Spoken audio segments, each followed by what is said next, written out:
നമസ്കാരം. ഇന്നത്തെ നമ്മുടെ വിഷയം അലർജിക് റൈനൈറ്റിസ്. എന്താണ് അലർജിക് റൈനൈറ്റിസ്? നമ്മുടെ നാട്ടിൽ സാധാരണയായി ഇതിനെ പൊടിയോടുള്ള അലർജി, വളർത്തുമൃഗങ്ങളുടെ രോമത്തിനോടുള്ള അലർജി, പൂപ്പൽ, പൂമ്പൊടി എന്നിവയോടുള്ള അലർജി എന്നിങ്ങനെയൊക്കെയാണ് അറിയപ്പെടുന്നത്. ഏകദേശം 10 മുതൽ 30% മുതിർന്നവരിലും 40% കുട്ടികളിലും ഇത് കണ്ടുവരാറുണ്ട്. ഇനി എന്താണ് അലർജി എന്ന് നോക്കാം. ചില പ്രത്യേക വസ്തുക്കളോട് ശരീരത്തിലെ രോഗപ്രതിരോധ സംവിധാനം അമിതമായി പ്രതികരിക്കുന്നതാണ് അലർജി. അപ്പോൾ എന്താണ് അലർജിക് റൈനൈറ്റിസ്?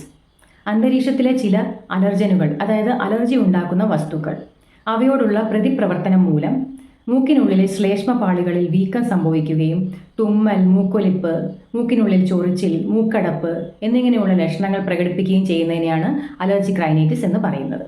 ഇനി എന്തൊക്കെയാണ് ഇതിൻ്റെ ലക്ഷണങ്ങൾ? മൂക്കൊലിപ്പ്, തുമ്മൽ, മൂക്കിനുള്ളിൽ ചൊറിച്ചിൽ എന്നിങ്ങനെയൊക്കെയുള്ള ലക്ഷണങ്ങൾ ഒട്ടുമിക്ക എല്ലാ രോഗികളിലും കണ്ടുവരാറുണ്ട്. മറ്റു ലക്ഷണങ്ങൾ എന്തൊക്കെയാണ്?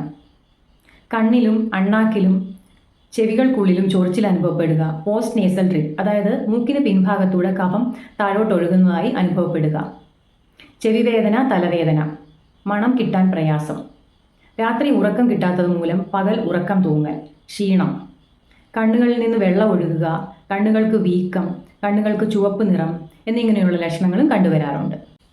തക്ക സമയത്ത് ശരിയായ ചികിത്സ ലഭിച്ചില്ലെങ്കിൽ സൈനസൈറ്റിസ്, ചെവിക്കുള്ളിൽ ഇൻഫെക്ഷൻ, വായ തുറന്നുറങ്ങുന്നത് കൊണ്ട് ദന്തക്ഷയം എന്നിവയൊക്കെ ഉണ്ടായേക്കാം.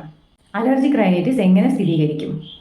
തൊലിപ്പുറമേ ചെയ്യുന്ന അലർജി സ്കിൻ ടെസ്റ്റ് വഴി ഏത് വസ്തു അലർജി ഉണ്ടാക്കുന്നു എന്ന് അറിയാൻ സാധിക്കുന്നതാണ്. രക്തത്തിലെ IgE, ഈസ്നോഫിൽസ് എന്നിവയുടെ അളവും നിർണ്ണയിക്കേണ്ടതുണ്ട്. ഇതെങ്ങനെ പരിഹരിക്കാം? പൂർണ്ണമായും സാധ്യമല്ലെങ്കിലും അലർജി ഉണ്ടാക്കുന്ന വസ്തുക്കളെ ഒഴിവാക്കുക. വീട്ടിലെ പൊടി സമയാസമയങ്ങളിൽ വൃത്തിയാക്കുക. കിടക്കകളിലും തലയിണകളിലും പ്രത്യേക കവറുകൾ ഉപയോഗിക്കുക, വാക്വം ചെയ്യുക. വളർത്തുമൃഗങ്ങളുടെ രോമം അലർജിയാണെങ്കിൽ അവയെ വീട്ടിനുള്ളിൽ വളർത്താതിരിക്കുക. കർട്ടനുകൾ സമയാസമയങ്ങളിൽ കഴുകി വെയിലത്തിട്ട് ഉണക്കുക. പൊടി കൂടുതൽ ആഗിരണം ചെയ്യുന്ന കാർപ്പറ്റുകൾ, സോഫ്റ്റ് ടോയ്സ് എന്നിവയൊക്കെ ഒഴിവാക്കുക. എന്നിങ്ങനെയുള്ള കാര്യങ്ങൾ ശ്രദ്ധിച്ചാൽ ഒരു പരിധിവരെ അലർജിയിൽ നിന്ന് നമുക്ക് മുക്തമാകാൻ സാധ്യമാണ്. ഇനി അലർജിയുമായി ബന്ധപ്പെട്ട ചില പഠനങ്ങൾ. കുട്ടികളായിരിക്കുമ്പോൾ കൃഷിയിടങ്ങളുമായുള്ള സമ്പർക്കവും വീട്ടിൽ ഒന്നിൽ കൂടുതൽ കുട്ടികൾ ഉള്ളതും അലർജി സാധ്യത കുറയ്ക്കുന്നു. ചെറിയ പ്രായത്തിൽ തന്നെ വളർത്തുമൃഗങ്ങളുമായുള്ള സമ്പർക്കം അലർജി സാധ്യത കുറയ്ക്കുന്നു. വീട്ടിൽ പുകവലിക്കുന്നവർ ഉണ്ടെങ്കിൽ അലർജി സാധ്യത കൂട്ടുന്നു. ജീവിതത്തിൻ്റെ ആദ്യ വർഷങ്ങളിൽ കൃത്രിമാഹാരം ശീലിക്കുന്ന കുട്ടികൾക്കും അലർജി സാധ്യത കൂടുതലായി കണ്ടുവരുന്നുണ്ട്. അലർജി ചികിത്സയിൽ ഹോമിയോപ്പതിയുടെ സാധ്യത എന്തൊക്കെയാണ്? ഇനി പറയുന്ന ലക്ഷണങ്ങൾ കണക്കിലെടുത്താണ് ഹോമിയോപ്പതി മരുന്നുകൾ സെലക്ട് ചെയ്യുന്നത്. തുമ്മലുണ്ടാകുന്ന സമയം, അതിനുള്ള കാരണം, അതായത് പൊടി, തണുപ്പ്, കാറ്റ് എന്നിങ്ങനെ. അതിനോടനുബന്ധിച്ചുണ്ടാകുന്ന ലക്ഷണങ്ങൾ: മൂക്ക് ചൊറിച്ചിൽ, കണ്ണ് ചൊറിച്ചിൽ, മൂക്കിൽ നിന്ന് വെള്ളം വരിക, ശ്വാസം മുട്ടൽ എന്നിങ്ങനെ. എന്ത് ചെയ്താൽ രോഗിക്ക് ആശ്വാസം ലഭിക്കും? കിടന്നാൽ, ആഹാരം കഴിച്ചാൽ എന്നിങ്ങനെ. ഇതുകൂടാതെ രോഗിയുടേതായിട്ടുള്ള പ്രത്യേക ലക്ഷണങ്ങൾ കൂടി കണക്കിലെടുക്കേണ്ടതുണ്ട്.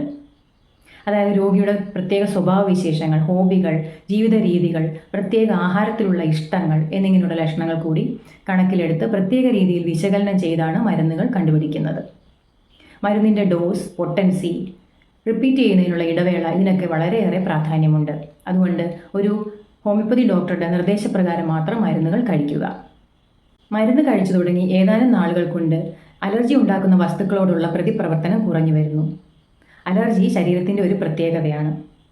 മരുന്ന് കഴിച്ചു തുടങ്ങുമ്പോൾ തന്നെ ലക്ഷണങ്ങൾ കുറയുമെങ്കിലും ഇത് പൂർണ്ണമായും ഇല്ലാതാക്കാൻ രോഗി കുറച്ച് ക്ഷമിച്ചിരുന്നേ മതിയാവൂ. ദീർഘകാലമായുള്ള അലർജിക്ക് ഹോമിയോപ്പതി മരുന്നുകൾ കഴിക്കുമ്പോൾ രോഗിയുടെ ശരീരത്തിൽ വരുന്ന മാറ്റങ്ങൾ പല തലങ്ങളിലായാണ് നടക്കുന്നത്. ആദ്യം രോഗിക്ക് കൂടുതൽ ബുദ്ധിമുട്ടുണ്ടാക്കുന്ന ലക്ഷണങ്ങൾ ഇല്ലാതാകുന്നു. ഇതോടൊപ്പം രോഗിയുടെ വിശപ്പ്, ദാഹം, ഉറക്കം, പൊതുവെയുള്ള ആരോഗ്യം എന്നിവ മെച്ചപ്പെടുന്നു. പതുക്കെ പതുക്കെ അലർജി പൂർണ്ണമായും മുക്തമാകുന്നു. അതുകൊണ്ട് ഹോമിയോപ്പതി ചികിത്സ കൊണ്ട് നിങ്ങൾക്ക് അലർജിയെ പൂർണ്ണമായും മാറ്റിയെടുക്കാവുന്നതാണ്. ആശംസകളോടെ നന്ദി.